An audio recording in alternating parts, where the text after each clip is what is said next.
চন্দনেশ্বর শিব মন্দিরে পুজো দিলেন জুন। মেদিনীপুরের বাসিন্দাদের মঙ্গল কামনায় প্রতিবেশী রাজ্য উড়িষ্যার চন্দনেশ্বর বিখ্যাত শিব মন্দিরে পুজো দিলেন মেদিনীপুর লোকসভা কেন্দ্রের তৃণমূল প্রার্থী জুন মালিয়া। বৃহস্পতিবার ছিল চন্দনেশ্বর শিব মন্দিরের নীলের বার। সেই উপলক্ষে এদিন মন্দিরে পুজো দিতে গিয়ে নিজের নির্বাচনী কেন্দ্রের বাসিন্দা সকল মানুষের মঙ্গল কামনায় পুজো দিলেন মেদিনীপুর লোকসভা কেন্দ্রের এবার তৃণমূল কংগ্রেসের প্রার্থী জুন মালিয়া। আমরা সকলে এখানে আজকে আমাদের তৃণমূল কংগ্রেসের পরিবারের সকলে আমাদের পশ্চিম মেদিনীপুরের অনেকে এখানে এসেছে বাবা চন্দনেশ্বরের পুজো দিতে। যদিও উড়িষ্যার পরে এই মন্দির, কিন্তু আমাদের পশ্চিম মেদিনীপুর থেকে বহু মানুষ এখানে পুজো দিতে আসেন এই সময়, গাজরের সময়।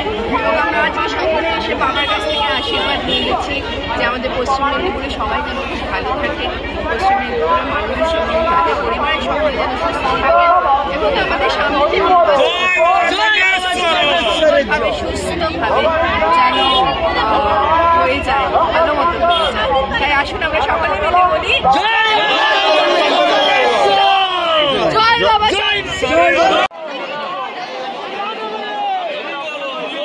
ব্যুরো রিপোর্ট, এখন সংবাদ।